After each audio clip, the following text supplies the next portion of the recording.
Well, good afternoon. Hello and welcome to yet another UCL lunch hour lecture. And it's a swift change of speaker, although I think the subject matter is the same. I'm very pleased to introduce Dr. Rob Levy from CASA, the Centre for Advanced Spatial Analysis at the Bartlett here at UCL, with his lecture entitled Numbercrush, Our Love Affair with Data. Over to you. Excellently done. All right. Can you hear me? It sounds a bit weird to me. It sounds a bit boomy, but maybe that's just where I'm standing. When I was at school, I had to choose between two types of maths. I had to choose between mechanics, which was all about blocks standing on slopes. And I absolutely love mechanics because it took place in this imaginary theoretical world where all objects were perfect squares or perfect circles, and there was no air resistance and pesky things like that. And all of the equations were easy to work out and they had clear answers, and I loved mechanics. Or I could choose statistics, which seemed like this really weird thing that I didn't know anything about and I didn't understand, and it was full of confusing terms like Poisson distribution and p-value and all kinds of crazy things. And it seemed to involve basically measuring the heights of my classmates. And I just thought, who would choose to do something as pointless and weird and messy and kind of involved in the real world as statistics? I thought, to me, I wanted to live in this perfect platonic world of perfect objects and no air resistance and equations which could easily be solved.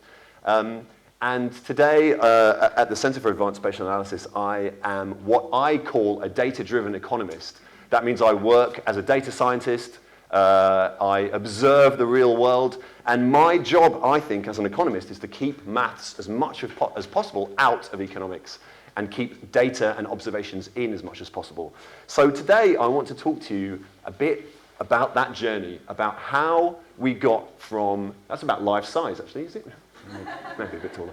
About how I got from this world of loving the platonic ideals that mechanics seem to present to me, and how I ended up loving the messy world of data and the difficult and confusing world of statistics. So I'm going to talk to you a little bit about my love affair with data, which is now in full swing. And it all started when I saw a little game that you could play with Wikipedia. And the game works like this. You choose a random Wikipedia page, and you follow the first link on that page that you find that is not in a brackets or not in the disambiguation bit at the top that means that you might have confused yourself. And you keep doing that and you work out where you end up. Now, not the most exciting game in the world, I'll admit, but I'm going to show you a couple of interesting examples that got me interested in data in the first place. Now, let's choose one that seems apt for the subject. Let's choose mathematics. So let's have a look at the Wikipedia page for mathematics. There it is. If we find the first term that's not in brackets, it is quantity. And if we follow that, then we get to the page of quantity, which leads us to the page of property, which leads us to the page of modern philosophy, which leads us to the page of philosophy. Interesting. Okay. So keep that in mind. We've ended at philosophy. So far, so interesting. Now, let's take another example. Let's take the word fact, and let's just do exactly the same thing. Fact leads to experience, which leads straight to philosophy. That's weird. Okay, let's just pick another random example. Let's do one that seems to have nothing at all to do with philosophy. Egg, okay, has nothing to do with philosophy, and yet through all of these links, we actually do end up at philosophy. Let me pick one that seems even less like philosophy. Let's pick death from laughter, which I didn't even realize that is a real thing. It's the Wikipedia page of all the people who've died publicly from laughter. I recommend you have a look at it. And through all of these links, you do indeed end up at philosophy. Now, you might say, Rob, you're choosing your examples deliberately because they work. Let's think of something which is as far away from philosophy as we could possibly imagine. Now, I'm a scientist, so I want to be precise about this. I want to choose something that's not just unphilosophical, but is the least philosophical thing in the observable universe. And the least philosophical thing in the observable universe is, of course, One Direction. Although the route is slightly tortuous, if you do this game for One Direction, I suggest you do this afterwards, you do indeed end up at philosophy, although you have to go through E. coli to get there. So, as we've seen, there's something weird going on here, and there's something interesting, but these are just examples. And it's not until an actual computer programmer wrote a program to go and play this game for him, and he went and he scoured the whole of Wikipedia, and he took those results down, and he found that actually 95% of all pages on Wikipedia end at philosophy. Now, this makes me think about there's something weird going on here, right? And there's something that you couldn't know just by using Wikipedia. Has anybody used Wikipedia ever in their life? Has anybody used Wikipedia today?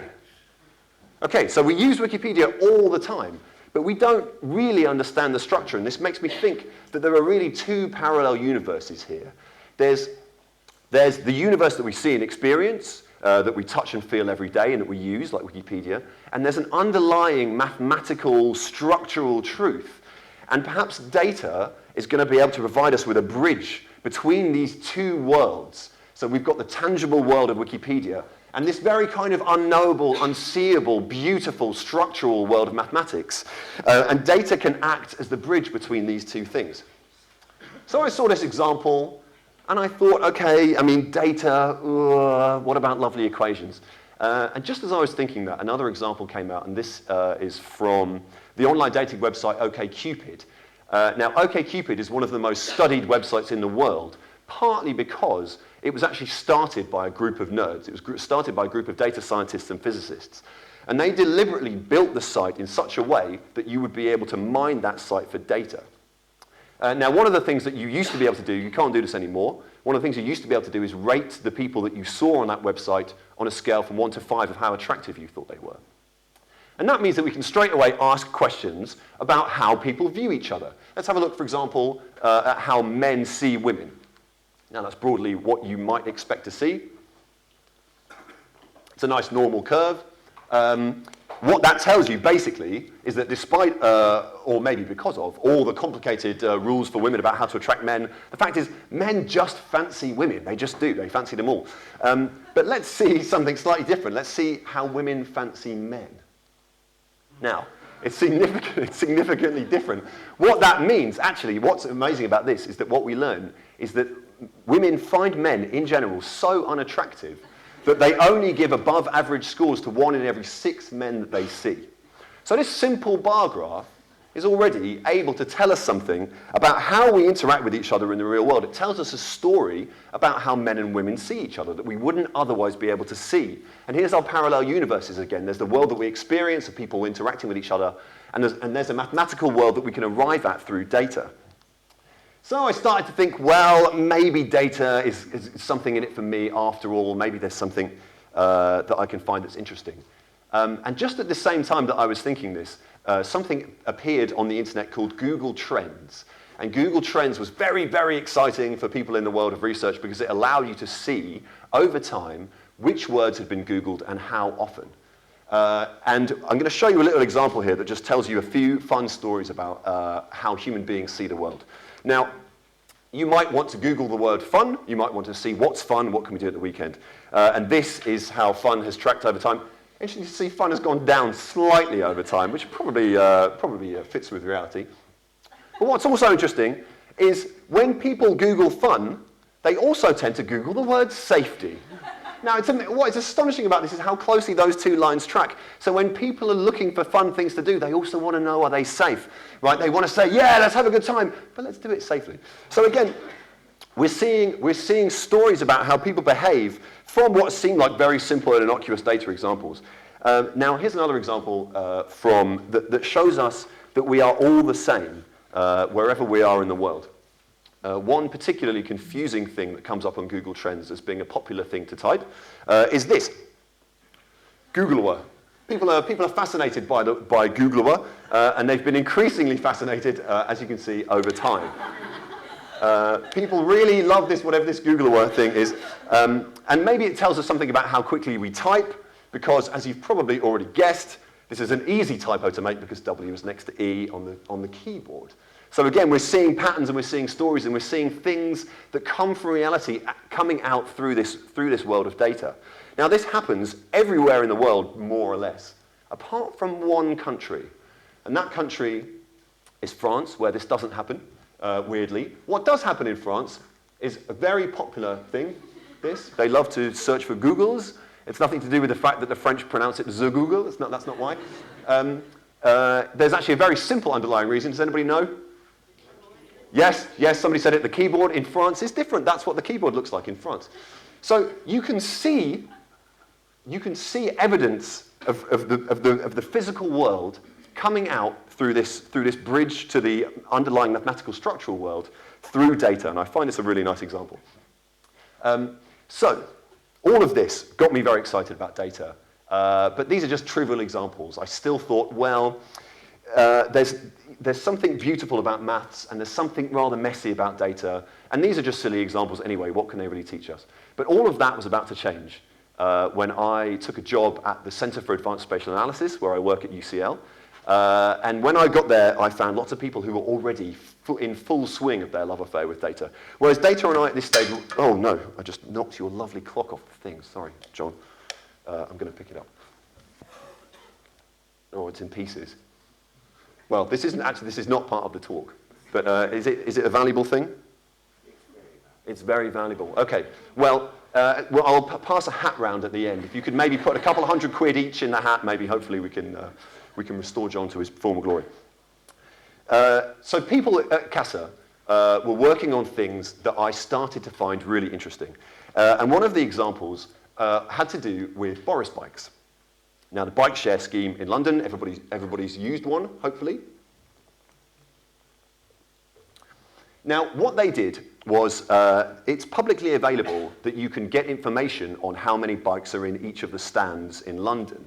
But there's no way to take an overview of that, at least not until a colleague of mine, Ollie O'Brien, found a clever way of automatically asking questions of the website to say how many bikes are in this location and how many bikes are in this location.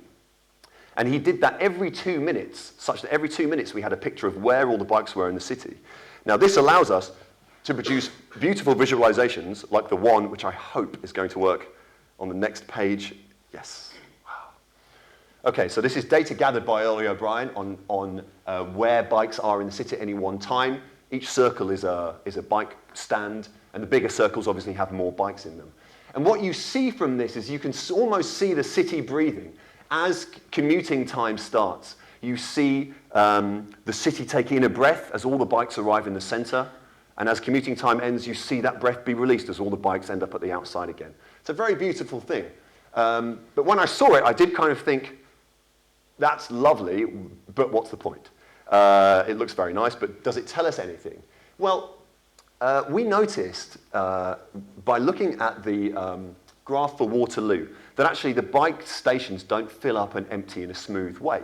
There are big spikes and there are big jerks in the way that the bike stations fill up and empty. Now, we thought at first maybe we'd done something wrong, maybe we'd been gathering the data in the wrong way.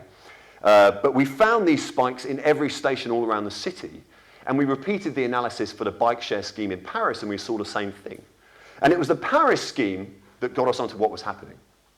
Because all the spikes in the Paris scheme were happening at bike stations that were at the top of hills. And what tends to happen is that people get on a bike, cycle down the hill, but aren't really that keen on bringing the bike back up the hill in the same way. So what they were doing, what they had to do in Paris was they had to go round and manually fill the stations from a truck. And it turned out that the same thing was happening in London, but correlated with the weather. When it rains, if it's raining in the morning, people suddenly don't seem so keen to get on their bike to get to work. So they leave the bikes on the outside, which means that the city misses a breath, which means that when it has to exhale again, the bikes aren't where they need to be, and people have to redistribute them. So what we're seeing here is that data is showing us a way to make an actual decision. We can say, are we putting these bike stations in a sensible place? Don't put them at the tops of hills unless you're willing to go and refill them on a regular basis. So this is a great example. This showed me how data could help us make decisions. But the thing that really took my relationship from data, from a mild flirtation to a full-blown love affair, is this next thing that I'm going to show you from a colleague of mine called Jayan Seras, who got data from the entire TfL network. Now, this allows us to see the whole of the city, every item of public transport simultaneously moving around. We've got the trains there in green and the buses are in orange. The tubes are in purple, which are about to, if we wait until the day begins, we'll see suddenly a load of tubes burst into life. 3 o'clock in the morning, it's 4 o'clock in the morning. There's the first one, and there they go. Maybe it's a little bit too bright in here to see that. No, there they go. Okay, so the tube network has started. So this is every form of public transport in the whole of London. This little blue blob bobbing back and forth is the Woolwich Ferry, by the way, going back and forth. And there you can see the trains are now in full steam as it's rush hour. So what this allows us to do is it then enables the mathematicians to have something to work with. So the mathematicians can then ask questions of this data, questions like, where would be the worst place in the whole network to have a problem on Monday morning? Now, you might think a priori that the worst place to have a problem in the network is at Waterloo or at King's Cross or at one of these key hub stations. But it turns out that the very worst place in the whole network to have a disaster happen on Monday morning is Highbury and Islington, which is a relatively small station just to the north of King's Cross. But thousands and thousands of commuters travel through there on their way to other stations every morning. And the problem is that there's no alternative station. So if you get stuck at Highbury and Islington, the very best you could do is probably walk to Holloway Road, I would say. And you can imagine the impact on Holloway Road of having thousands and thousands of commuters suddenly and unexpectedly turning up there in the morning. So this has huge knock-on effects for the rest of the network. Now, this is something that maths alone couldn't tell us. All the beautiful maths in the world that we could write would be nothing without the data on which it's based. So we're beginning to see that data is crucial in joining the worlds of the tangible and the worlds of the mathematical.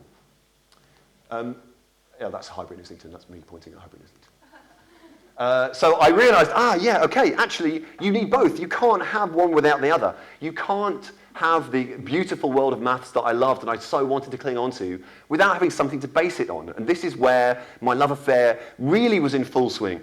And as with all the best love affairs, just as things were really getting going and really heating up, I felt the first slight experiences of doubt creep in for my love for data. And I'm going to explain that through another example from Casa. And it's this. This is a map of the Twitterverse. This is every tweet in London over the course of a summer with the tweets in English removed. So what you're left with is all the tweets in all the other languages. And you can see down at the bottom there which color is which language. So I may have a, yes. So you can see that we have lots and lots of tweets in Turkish up around the northeast. There's a big Arabic tweeting community here in the west. And the French community is kind of dotted around in these splodges in unusual places that you wouldn't necessarily expect to see French communities. It's a very, very diverse and interesting picture of London. What this also shows you can also see the outline of the city just from its tweets. So you can see, for example, Wembley Stadium. You can see also how keen London tourists are on swans, because there's a huge splodge around the Serpentine where people are tweeting, presumably, pictures of swans. You can also see something about the behavior of the head of state in this country, because there's a big, scary-looking black hole just around Buckingham Palace. I'm quite sad to learn that the Queen is not running around her back garden tweeting in Turkish. But if she was, we would surely know about it. But this is where the problem creeps in. This is where my doubts in my relationship with data started to come to the forefront, because it turns out, do you remember I mentioned those strange French communities that we couldn't necessarily explain?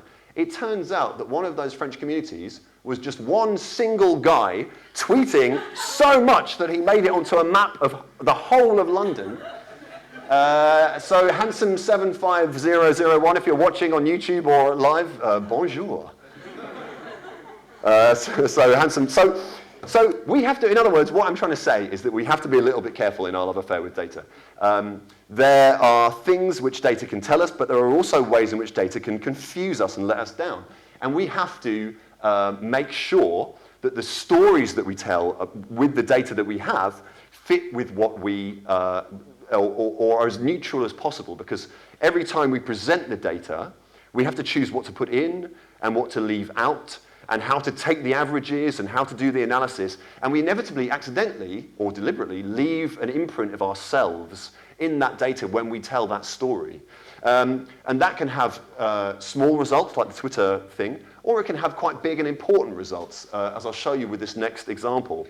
And this is where my love affair with data entered the trough of disillusionment. This is where I began to look across the breakfast table at data and think, you know, whatever happened to us? We were so beautiful.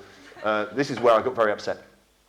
Because there's one thing that the UK has had an obsession with since the financial crisis.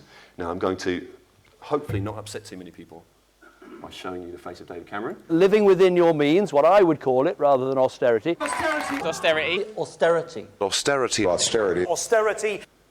Yes. Living within your... Shut up. Yes. Britain has had an obsession with austerity since 2008. And the reason why we have an obsession about austerity is because the economists tell us that that's the way out of a financial crisis. The evidence for austerity came from an economics paper by two very famous economists called Reinhardt and Rogoff in a paper called Growth in a Time of Debt. And they basically said that if you have debt more than 90% of GDP, then it hurts growth. And this is the data that they used to demonstrate that. And they showed that countries who have periods of debt, so the more debt a country has, or the more often a country has had debt, the further to this side they are. And how they did during those debt crises is on this axis. So if they're at the top, they did well during their debt crises, and if they're at the bottom, they did badly. Now, you or I, looking at this, would say, well, it looks to me broadly like actually countries did okay in their periods of debt. But the analysis didn't say that. Now, why is that? Now, the United States, yes, it hasn't had that many debt periods, and it was slightly below, but it's not enough to change the average. But there is one country so important and significant, so crucial in the world stage that it was deemed enough to swing the results in favour of austerity. And that country, of course, the tiny island nation of New Zealand down here. Now, it's only had one debt crisis in its whole history, and that debt crisis happened in 1952 when there was a dockers' strike. Now, New Zealand being an island nation, if you have a dockers' strike, it means that you can't bring goods in and out of the country. That very, very severely affects your GDP. And so severely did it affect the GDP of New Zealand that because of the way Reinhardt and Rogoff took the averages, they took the averages within countries rather than across countries, it was deemed to be enough to swing the results in favour of austerity. Now, this was discovered by a PhD student called Thomas Herndon, whose spring semester task was to reproduce the results of this study. And when he couldn't do it, and he told his supervisor that he couldn't do it, he, according to New Yorker magazine, spent his spring semester completely undermining the data basis for the global austerity movement. So it's a hugely important thing that has resulted in years and years of potentially unnecessary austerity, that they made a mistake about how they took the averages. So we see that it's not just, I'm just looking for time. What time is it? Almost 20. Okay, we've got this time. So it's not just, data is not enough on its own. It's all about how you tell the story. And unlike maths, which there is a truth and an untruth, data looks different in different lights. And the way that you present it is crucial. Now, another example of this, about how data doesn't necessarily tell you the right story, comes from a very different world, the world of potholes in Boston. Now, potholes in Boston, they are a very serious problem. And one of the hardest things for the Boston government is to know where they are. So, a company had an ingenious idea. They made an app. It was called Street Bump. And what you did was you downloaded the app to your smartphone, and then you put the app in your pocket, and the app could detect when you were driving, and it could also use the accelerometer in your smartphone to detect when you went over a bump. And it would report those bumps to the Boston Council, and the Boston Council could then go and get those fixed. Right? It was great, and it's a great idea, and it's an excellent way of using citizen data gathering to tell you something about the city that you wouldn't otherwise know. The slight problem with this that some of you might have spotted is if you have the brain worry capacity to worry enough about potholes that you're willing to download an app and put it on your smartphone and start it up every time you go and drive in a car, the chances are you're not simultaneously worried about where your next meal is coming from. And perhaps predictably, what happened was the potholes in the middle class areas of town were all reported to the council, and the ones in the poorer parts of town were not reported to the council. And this brings me to a really important point about data, and that point is about sampling, which sounds very boring, but it's very crucial. What the street bump people didn't realize is that by monitoring the street bump experience of the app users, they are choosing who to listen to and who not to listen to. Now, in a similar way, about 5 years ago, researchers like the people I work with got very, very excited about the newly available Twitter data. Now, what a lot of people don't know about their Twitter is that the default setting for your Twitter is to have geolocation on, which means not only are your tweets public, but they're also geolocated, so that the world can see where you were at a particular point in time. Now, this offers all sorts of exciting research possibilities because this data is publicly available. You could go and get it yourself and start to ask research questions. But the problem is that all you're really going to find out about is the world of Twitter users, which is not necessarily a representative sample. You can think of the population as like a big vat of soup. If the soup is well stirred, you can tell what that soup tastes like just by taking a tiny spoon of it. But in this case, the soup is not well stirred, and you're just as likely to get a mouthful of potato or carrot as you are to know really what the soup tastes like. So we have to be very careful about how we sample the data. And Twitter data is not an example of doing that. So that's an example of how we need to be aware of how we use our data, because publicly available data has great uses, such as this here.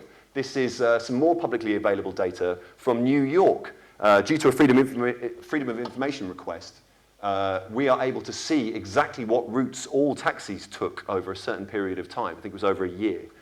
So this is a really exciting data set, and it leads to a lot of great research about how cities work and how taxi drivers move around.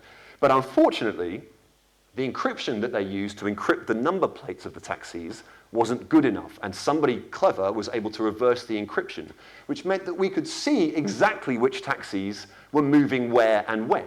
Now, that doesn't necessarily sound like a big problem until you realize that when combined with paparazzi photography of celebrities getting in and out of taxis, such as Bradley Cooper here getting into a taxi, you can see the number plate of this taxi, and you know what time the photo was taken. That means you can track the exact route that Bradley Cooper took through New York. Now, this reveals people's home addresses in a way that they might not expect. We've got plenty of examples of this.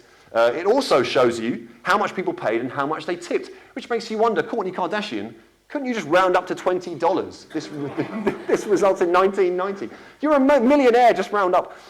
So it's our responsibility. We have to look after our own data, and we have to be careful about what we're doing with it, because it can be used for research, but it could also be used for nefarious purposes, which, by the way, is a good time to warn you that if your password is one of the passwords, oh yes, sorry, I forgot to mention, this is a Twitter feed, which I won't tell you the address of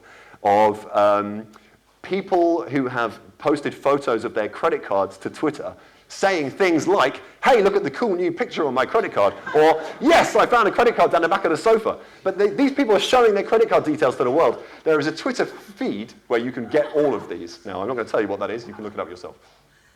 So our data, we need to protect ourselves when our data is potentially available online. Yes. And if your password is on the list of the 25 most popular passwords in 2015, then I'm sorry to tell you, but you are an idiot. However clever you think you might be in beating the old 1, 2, 3, 4, 5 system with variations of your own, I would suggest that you follow your own advice and stop trusting people so much. So this is where my relationship to data began to falter, and I began to wonder, well, should I have trusted such a complicated and messy thing? Maybe I should go back to my clean living ways. But actually, let me just finish by saying that the new data revolution is a really exciting place to be, and there are really exciting possibilities ahead of us because we're gathering more and more data, and in a lot of cases, we're gathering data about ourselves on a minute-by-minute basis, which can make a huge difference to the way we live our lives. Does anybody have an Apple Watch? One person in the room has an Apple Watch. Come on, Apple, you can do it. So I just want to probably finish with a story about how, despite all of my doubts about data, I do still love data, and I am still a data scientist. And this story comes from the US, where a 17-year-old boy had been playing American football, and his Apple Watch reported that he had a 145 beats per minute heart rate. And he thought, man, that's a bit weird, so he had a snooze. And when he woke up, he still had 140 beats per minute heart rate. So he thought he'd better go to the doctor. And when he got to the doctor, they discovered that he was about to suffer from kidney and liver failure. Now, this story was all over the internet. It's amazing marketing for the Apple Watch. But it just shows you that there are some good things that can come out of the constant checking of ourselves and the constant checking of data. Maybe there's time for one more example. The last thing then that I'm going to tell you is about how data can be used for prediction. We've talked a lot about how data can be used to understand the now, but we also, the holy grail for data scientists is to be able to use data to talk about prediction as well. Now, prediction is a tricky thing.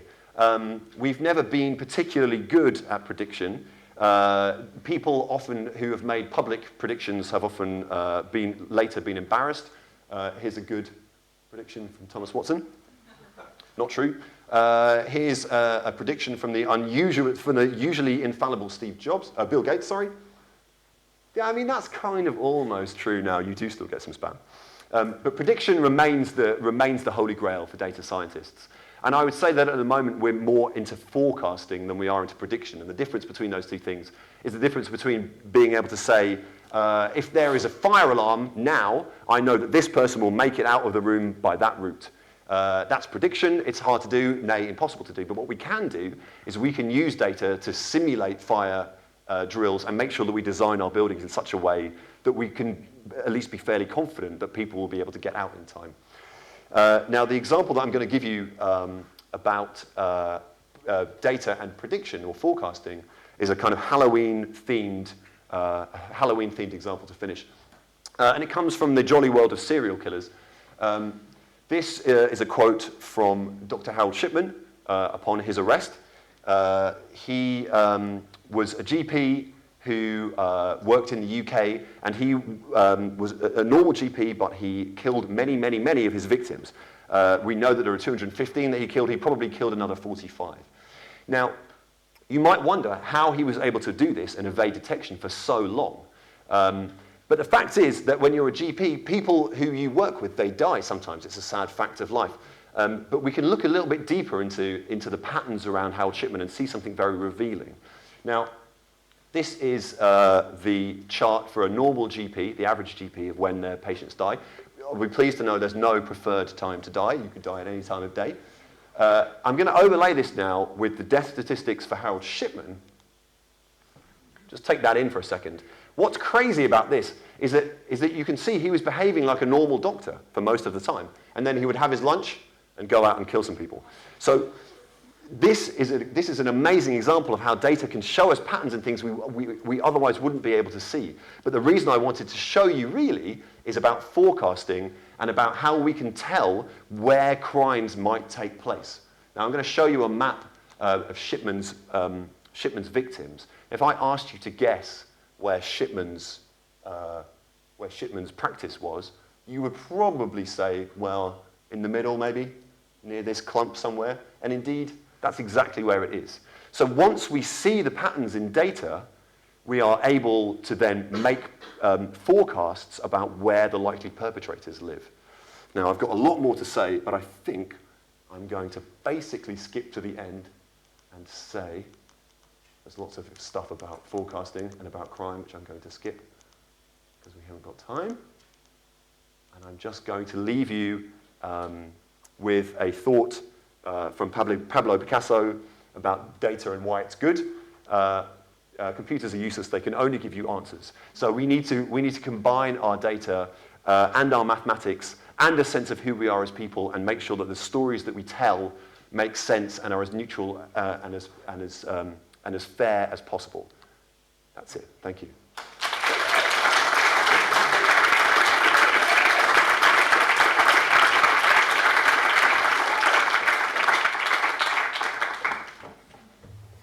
you very much, Rob. I think first I'll get my watch. Oh, yeah. It's there. Oh, great. I like to just, because sometimes lectures can be a bit boring, I like to add an element of jeopardy to each of my lectures. So somebody will always lose or break a valuable, important family heirloom. David was just the unfortunate example this time. Fine. So, without any more ado, I open the floor to questions. There's two over here. Very interesting talk. Hans Eysenck said he could predict on the data he had about crime, because you were going to get into that but didn't, by development and how much the families earned and stuff like that. So it goes quite a long way back, data and prediction in psychology. Would you like to say something about crime, because you sort of missed it out? Can I tempt you? Come to my next talk, is what I'll say. Because if I get started talking about crime, I'll talk about it for a while. So I think maybe let's have a drink afterwards. Yeah. And number two will be the one next to her, there. Sorry, I was a bit late, so I don't know if you covered this at the beginning. With the example of the tube station, you can get some interesting data and probably very useful. Perhaps shops use data to view what the most best-selling products are, etc., etc. But I was wondering if there are any examples, perhaps, where data collection could be more sinister. Perhaps like hacking. People might look out for, what sites they can try and steal money from. The only thing that's really, I would say, that's really of any relevance to the modern audience about hacking, because the fact is there's nothing you can do about hacking. You have to use a lot of online services. So all of the scare stories are not a great deal of use to the general public, apart from one piece of information, and that is use different passwords for your different sites.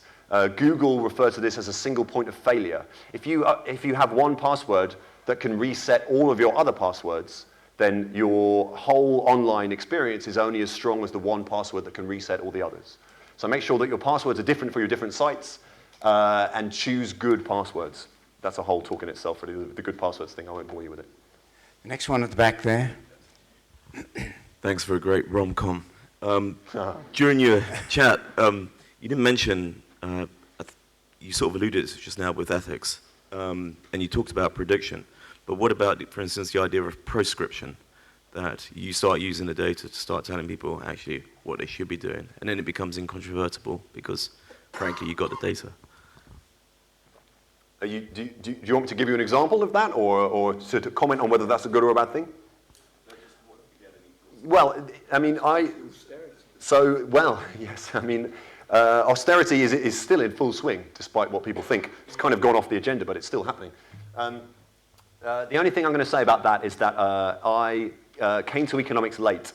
I did an engineering undergraduate, and I did maths, physics, chemistry at A-level. And when I started doing my economics course, I started at master's level, and it was very, very technical and very, very very mathematical heavy. But there was a small group of us that came from engineering and from physics that were kind of maybe slightly less fazed and less amazed by all of the maths that was going on. And we were able to think at a slightly meta level about what was going on. And a physics friend of mine put his hand up during a lecture all about what people do in certain situations around saving. And he said, are you describing here what people should do, what would be optimal, or are you describing what people actually do? And that completely threw the lecturer.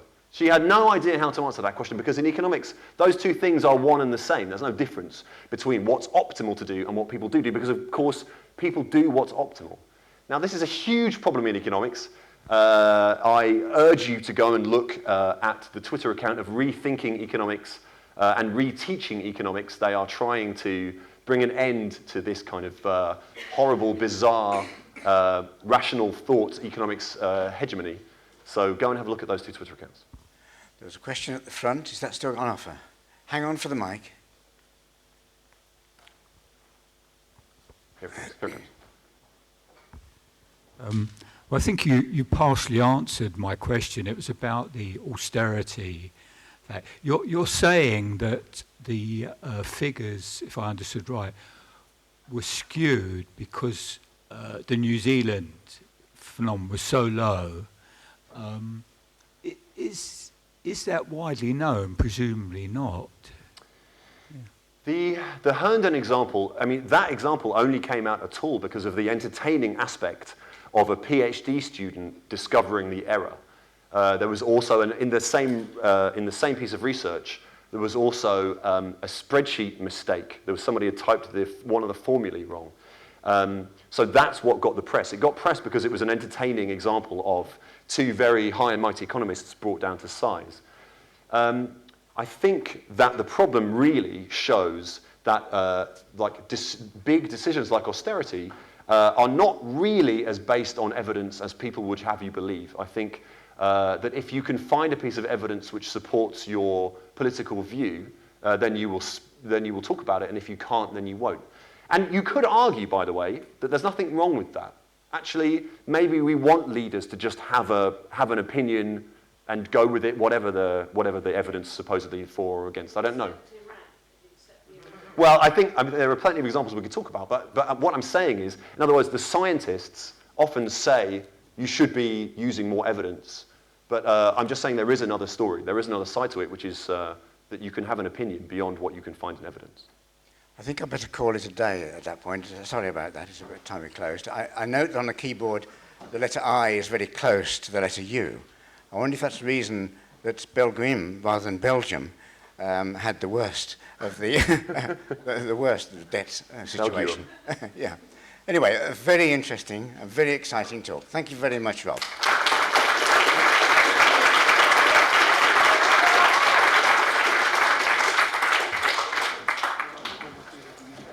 Good. Thanks, John. Sorry, I mean, I think it was okay, actually, in the You're end. the one that suffered. I wonder if I should have come down, actually, rummaged around to rescue the situation.